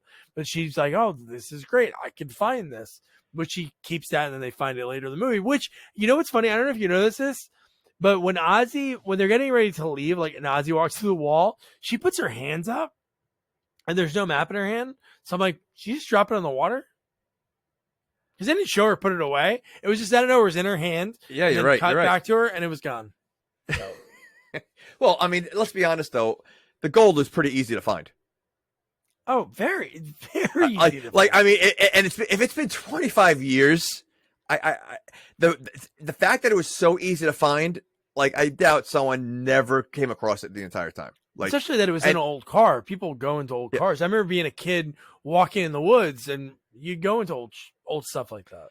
How can the Leprechaun? He has all these powers. He can do but he can't find that gold. That's basically right under like his gold nose. Dar. You think he should have like a gold dar. He should be able to smell gold. Oh, see, that's right. Okay, that should be a trick to give him another power. He could smell it. Well, he seems to have a lot of powers. The more gold he gets and kills. I mean, it's ridiculous. No, I know. He has the Force. He basically has the Force. Dude, he does have when he's able to toss people and throw things and objects and everything out. Yeah. He has the Force. Okay. Oh yeah, if you remember, the reason why they crashed was the girls they were having a slap fight. Yeah, they were having a slap fight. First of all, your friend's drunk and driving. Second of all, you have a leprechaun chasing you on a drone. So you know what? What's the best thing to do right now? Let's just distract her as she's driving. Yeah, and then they get out of the car and Meredith runs off, and her death is cool too because I do love when the leprechaun does this logic. He goes, "Oh, don't worry, little lass. I won't lay a hand on you," and he didn't. Right? He didn't lie. Okay. First of all, her running was so ridiculous. The way she ran, like so stupid. But her death, yes, it was cool. But at the same time, why was she just standing there? Like, she literally stood there for how long and just got like one after another. Like, and as she's getting hit by them, she's still not running. She just stayed there. The one part was really that was kind of silly because all of them were hitting her, but the one that was in her mouth somehow, even though it was only the head of the sprinkler head, there was no like line to it, but it was still somehow from her mouth pumping out, like there was blood pumping through it. But no, it was so silly, but it was just, again, it's that whole the leprechaun not lying. He never lies. Yeah, he'll say those lines like, "I'll never lay a hand on you," and he doesn't. And listen, it's a creative kill. I mean, like, it's such a silly kill, but like, who would think that sprinkler heads? You're gonna die by sprinkler heads.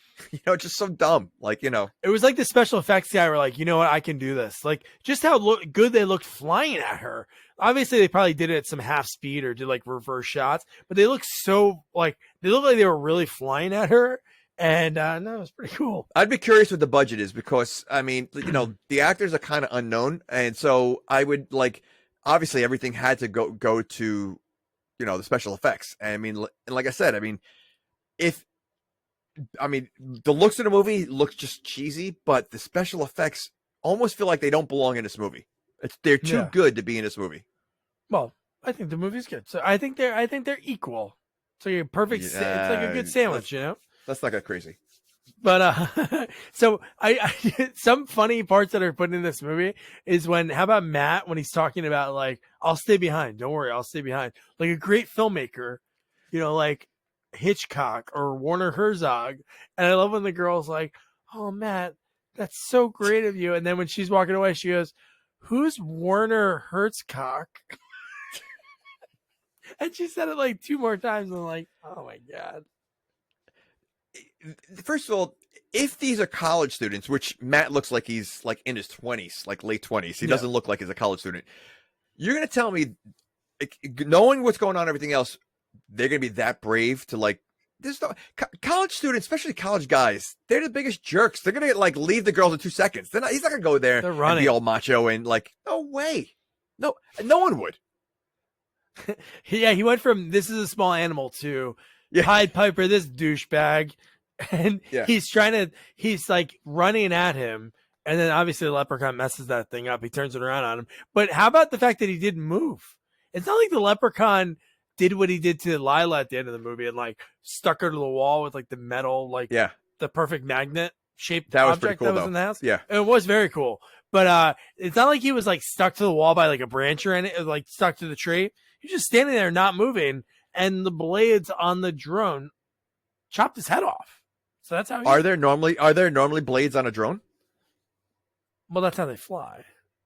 Yeah, Okay, but they're not sharp enough to cut someone's head off. Well, I would hope not. That Yeah, they're okay, not. so I mean, but yeah, I mean, but see, he's another one. He just stood there, just like Meredith did. They just stand there and wait for death to come to them.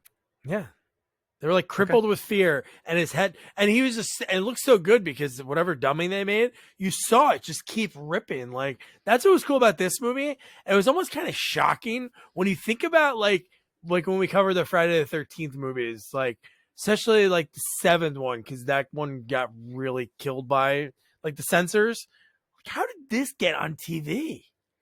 Like, I know, I feel like this wasn't on Sci-Fi Channel. It was a Sci-Fi production, but Lionsgate put it out. So I don't know if it was on Sci-Fi Channel in this, the way we watched it. You like, think it was directed DVD? Yeah, no, that's exactly what it was. But I don't think that they could show this on. That's what I'm saying. So like, it wasn't on the Sci-Fi Channel. It was just maybe produced by Sci-Fi. Yeah, I'm sure they have a Sci-Fi version that they cut. Right. As soon as the blade gets close or something like that, then they show the body in the ground, like what they did with the Friday the 13th movie. Yeah, no, this definitely is like rated R movie based on the violence in it. Oh, so yeah. So he's dead. Then we cut to the girls are like, I know what to do. We can find the gold. I have this map. And then I love that she sort of alludes that I got some help. And they're like, who'd you talk to? And she's like, oh, no, I just found this map by myself in the basement. Instead of saying like, oh, remember my crazy mom? Well, I'm talking to dead Ozzie, the taxi tow truck driver. Yeah, but not for nothing. Again, you have a leprechaun chasing you. Would it be that far-fetched that you're talking to someone that's dead?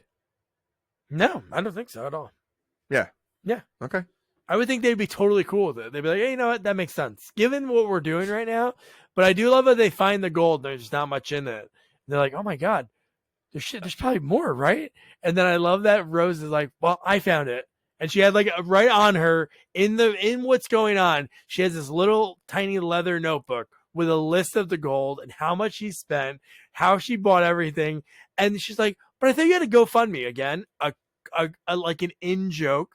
So in 10 years, maybe GoFundMe's not around. And then people are like, what's a GoFundMe? Right, but right. It's like, I think you had a lot of people donate. It was just my mom and my aunt. Don't you think though this is something that she could have said a long time ago in the movie?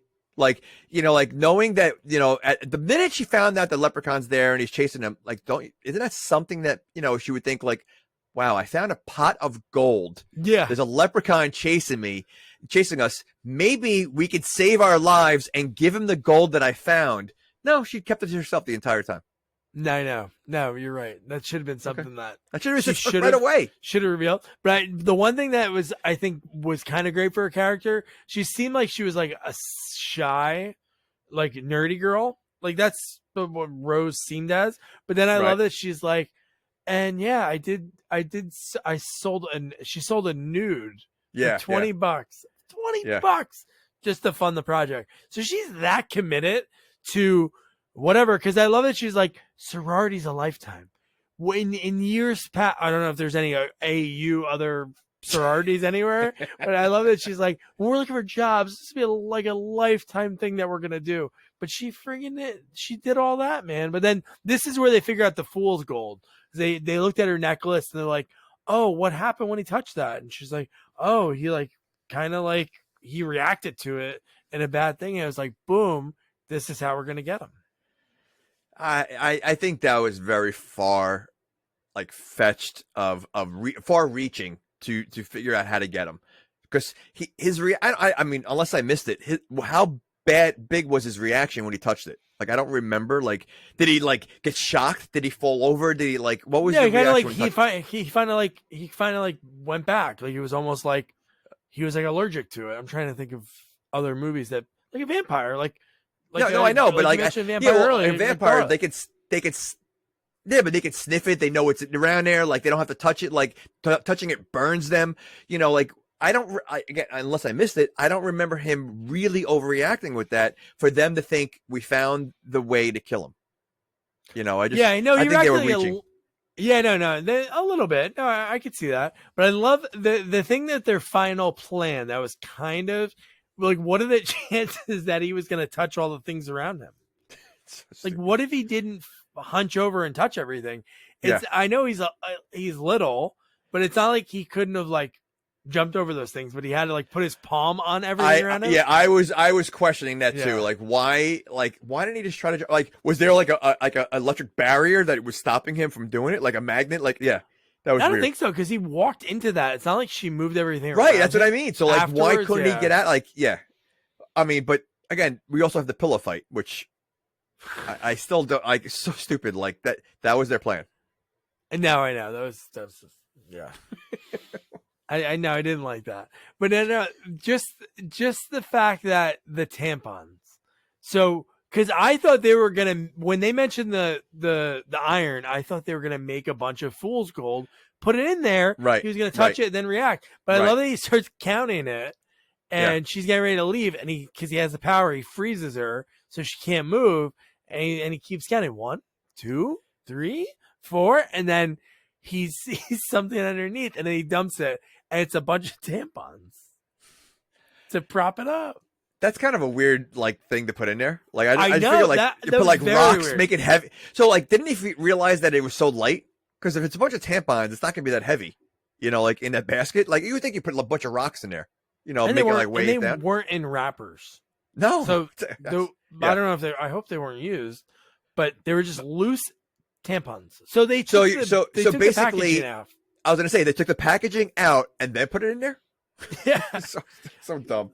I'm just gonna put it with the packaging. Oh my god, Lila, are you an idiot? He's gonna know if we leave the packaging on. Yeah. And I forget who said this to him, but someone called him a monster. Like, you're a monster. Like, he is a monster. Yeah, he is. Like she said it like you know, it's so, like a human does something really bad and you call him, what a monster. You're like, she said it that way, not like you're, you know, but he is a monster. So like that line really doesn't like, you know, he should I have hit said, the yeah, nail yeah. right on the head of what he is. He is right. a monster. Yeah, and he said, yeah, I am. Yeah, and the fact that after he gets, like, when he figures out the tampons, he kind of pissed. And then he lurches over. He touches all of the iron, and he kind of like reacts to it. So he's like, "Oh, why was he touching all of them? Why was he touching? Knowing that one of them, you know, gave him that feeling, why would he go around and touch all of them? Well, he didn't know. Oh, why? I don't know. I don't know. I mean, like why the minute he touched one of them, yeah, you would think like, okay, you know, okay. No, you're right. No, that made no sense because he touched the one and then he kept going around. So Yeah, he kept touching them all. Sort of like frozen. And then at the same time, Yeah. Katie, which this made zero sense. I rewatched this part like a couple times. Why she didn't have to jump over her ex's dead body? I don't understand why she had to. And then she slipped over his arm. No. She was jumping over the arm. She landed in the body because she slipped on the arm. She slipped on the arm. But why is she jumping over that? Walk around it. No, and it really, there wasn't like, she could have just walked around. That's what I mean. She was outside. Yeah. She could have walked around to get to the fuse box, which she fixed in like that 2 seconds. So dumb. But it was funny with her face running into it and kind of getting angry at him. That's pretty funny. And she said, "Am I having sex with you?" Yeah. Or something like that. She said, "Yeah." So stupid. Like, it's so dumb. Oh my god! At this time, Rose is getting like the mixture together, and this is where, holy shit, the Leprechaun uses Jennifer Aniston's voice. It was almost like perfect. Like Scary whoever good. did the voice, it really was. It really was Scary good. It reminded me of like Friends, like that era. Not like saying her voice changed that much. 100%. Wow. It did. And, you know, it's funny, like, you know, as, you know, you see that in so many movies and so many people fall for it. Like, you know, like, oh, yeah, you could bring her back. And, you know, like, she looked like she was going along with it. And then she just basically turned the tables on him. Like, you know. Shove that thing in his mouth. And I love that yes. Why couldn't he pull it out? Like, I think he was so paralyzed because of the iron. I think it must react to do something to him because he was pulling out the trick of you. Let me use your dead crazy mom, who, you know, kind of I ruined her life from that one moment 25 years ago. So maybe that'll tug at the heartstrings that you let me go. But when she shoves that into his mouth and he starts like shaking, she's like, enjoy the shamrock shake. I do love right afterwards. She's like, oh, I wish somebody was around to hear that line. That was pretty funny. You know, it must suck to be a leprechaun villain because you really like. There's too many things that can stop you. Really, I mean, Yeah, if he's so petrified from the iron that he can't pull out a hose that's out of his mouth, I mean, that stinks. It's not worth it, right? It's not, all I want is gold. That's all. Why I be a want villain? Gold. Why be a villain then? Because 4-leaf clovers, like I said, 4-leaf clovers. You have the iron, and you have what was the third thing? There was 3 things. I thought there's iron. I don't know. Iron. All right. I don't know what the third thing was, but I skipped this over before, but I really thought we were going to get a scene of him leaving and going to the cash for gold place. Because remember, Rose said, they said, "Where's the gold?" I gave it to the cash for gold. For some reason, I thought they were going to go there and try to get that all back to give to him rather than the tampon trick that they did. Because that would have been really funny, but I'm like, I don't know if they're going to bring other characters into this movie. But it's funny to see. Well, that would have been funny like if that. he, at the end of the movie, he ended up going there on his own. Oh, well, the end of the movie is pretty funny. Well, his very end of the movie. But so yeah, so then from there, this is where he does sort of have. Well, we saw the power that he had when he comes back, like when he's. Oh my god, dude! When he like so he's kind of like the Terminator thing that if you split, like if you melt him, or he can go back together if he's left alone for a little bit. Right? If he's not melted, yeah, that's what they said. Basically, like we have to melt him now. So they go, "Hey, Rose, you clean up by yourself. We're gonna go build a fire and take forever and chat while we're doing it. Why wouldn't they just like all pick them up, throw them in the oven, turn the oven on?" And not for nothing, like you just saw a bunch of death and like were like a major like scene where the leprechaun and everybody's like, okay, like it was like all right, it's all done. Like you're still gonna be traumatized by that. Like this is what your whole day has been traumatized, and everybody acting like normal. Hey Rose, you got this? Yeah, I got this all by myself. That's fine. So if you're a leprechaun and you get blown up and you know your guts are all over the place, is there like a certain time frame before you could start going back together? I don't know. I guess there was like everyone leaves. Because it really it was like pause, and all of a sudden now slowly then now you eventually see that. Oh god, I loved all the little ones. It was so funny. Like each little one on the couch, and just how they were kind of like talking to each other. So he was kind of like talking to himself in a way. He was, and the fact it reminded me of the Snowman movie we watched. What was the Jack Frost? With the little snowballs. With the snowballs, his children. But the fact that like she's like they're trying to kill them, like stepping on them, like he was trying to squash him like a bug. Oh my god! And the way you thought, in a way, like, hey, maybe she's gonna survive. You know, maybe she's gonna. But because when she's like sort of cleaning up, for some reason she's reaching to a top shelf. This is before they're even there, and she drops her golden shovel trophy. No, she was clean. I think there was guts on there. There was guts hanging on. Okay. It was hanging on a book, so she was pulling the guts off and knocked down the shovel, the gardening. She won like a trophy? golden shovel award or something. All right, so you immediately knew what was going to happen with that. She was going to fall into it, and the way she fell into it, because I do like when we talked about earlier when he says stop hammer time. He picked a little tiny leprechaun who he's probably like what 6 inches. Probably 6 inches. That's generous. I think that's generous. Yeah. Whips a hammer at her. It sticks in her boob, the back of the hammer. And she, at this point, I'm like, man, she's going to die right here. Like, it's going to be a quick death. Because she, like, falls on the ground. You're like, she's going to be done. No, she gets up. She gives, like, a little speech talking about, like, you know, I don't let people walk all over me. And she takes one step. They do the old, let me use a broom handle to trip her because she doesn't lift her feet. And dude, that looks great when that thing goes through her head. Oh my god! Well, the whole scene, like they were throwing multiple things at her, so like cool. hit her in the face. Like there was there was. I mean, that was a funnier kill just because there were so many of them. Yeah. And then the Lep is on fire after this. He's honestly like his lines when he's back together. Well, he's on fire in a few scenes. Yeah. But he's screaming at first because he's on fire. And then he's walking around on fire for like the next 5 minutes. Casually, yeah. Because just before she lights him up, just before she lights him on fire, this is when he tosses Katie, and you see that he has like a little bit more power because the gold's like in the room. But yeah, when he is on fire, he says, "How is that for energy efficient?" And he goes, "And they say there's no global warming." Like he has all these lines about it. And we get them go through the basement, which you're like, this is so dumb. But we remember earlier they snuck out of the basement window to survive. Katie goes first.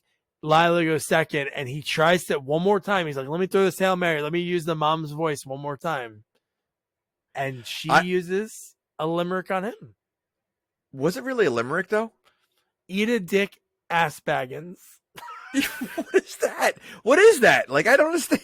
One, it didn't rhyme at all. And, like, what's an ass baggins? I don't know what an ass baggins is. I thought a limerick was 5-7. Oh, no, that's a haiku is 5-7-5. I don't know what a limerick is. No, a limerick is a rhyming.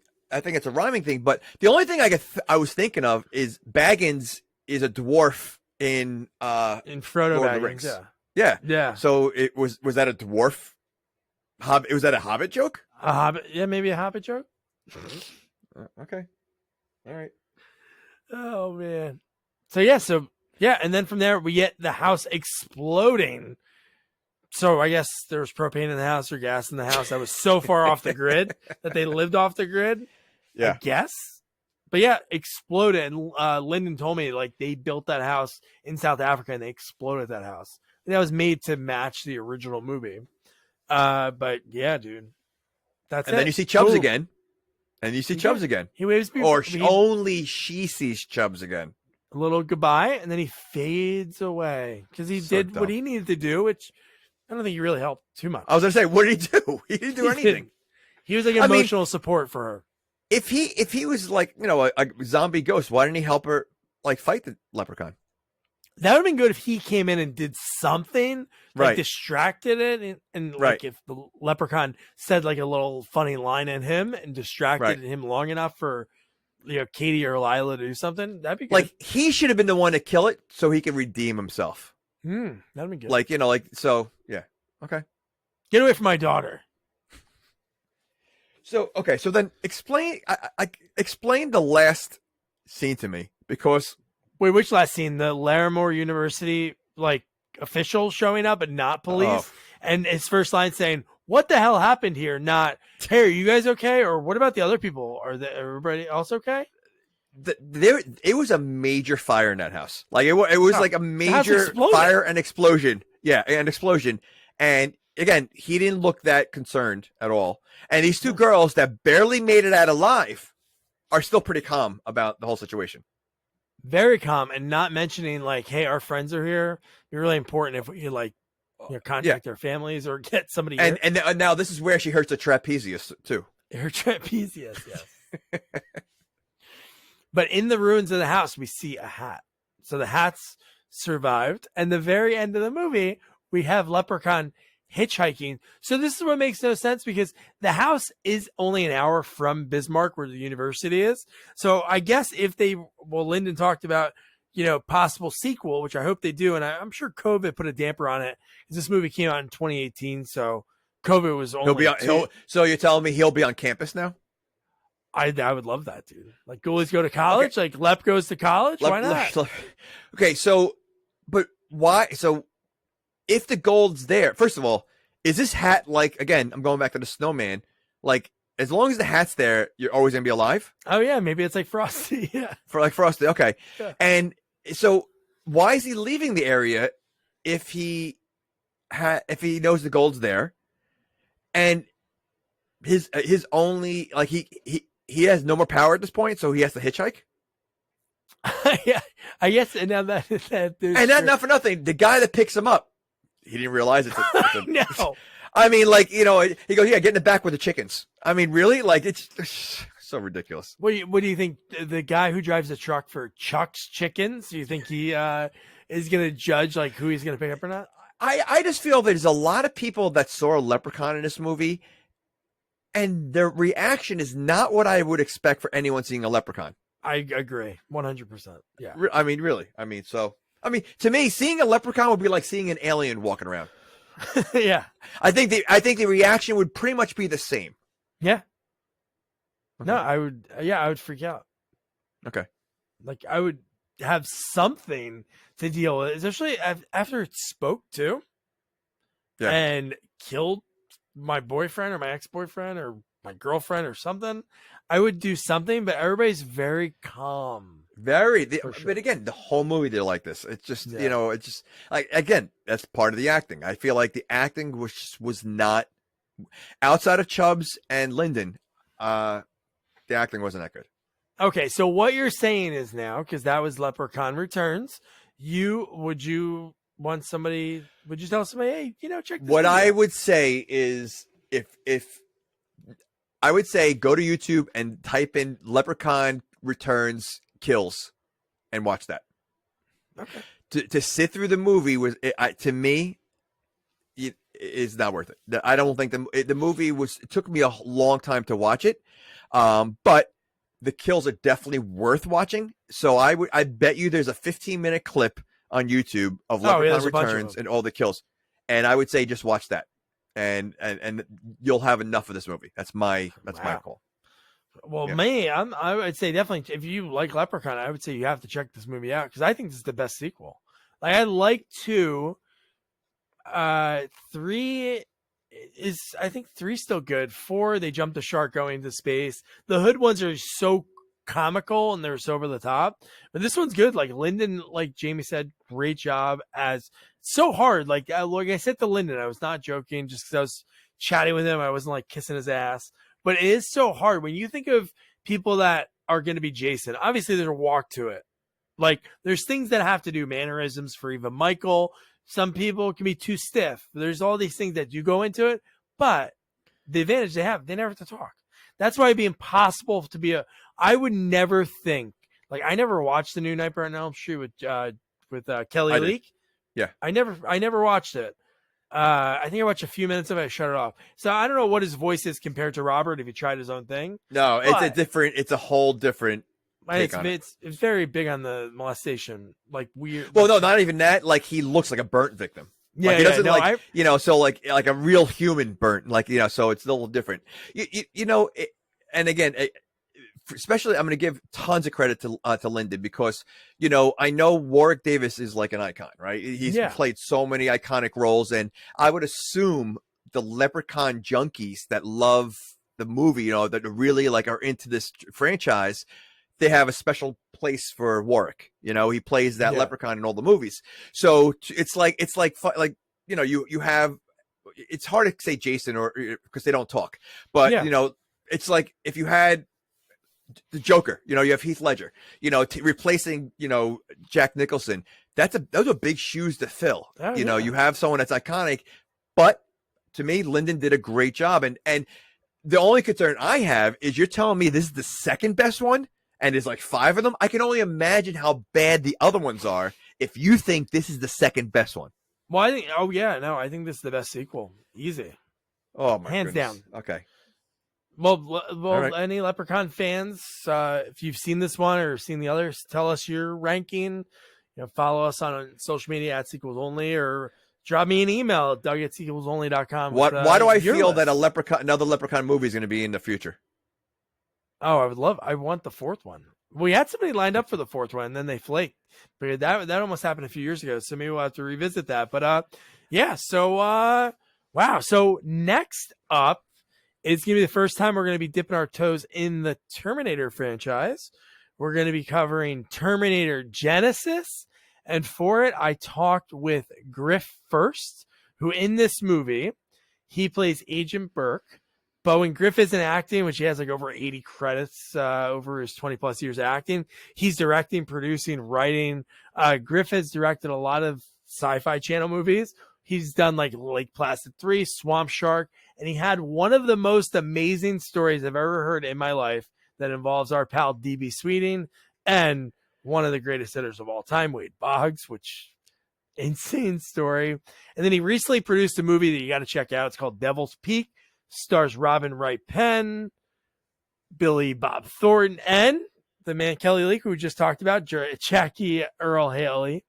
So yeah, make sure you check that out. We talked about it with, when it comes to Griff, growing up with a big time Hollywood dad and Stephen First, which is Flounder and Animal House. He talked about, really hanging out as a young kid on the set of St. Elsewhere and the movie Dream Team, which me and Jamie love. So he talked about that a little bit. And we also talked about how to actually get a movie made. So we talked about like, hey, if you liked a book, how do you option that? So he told me some cool scenarios, especially Devil's Peak was a book and a few other ones that he worked on. Talked about how you get licensing for sequels and a lot of other stuff. Griff was cool. It was a great chat. So don't forget to review, rate, share our podcast. Follow us on all social media at Sequels Only. And don't forget to check out our website, sequelsonly.com. Good night. Good night.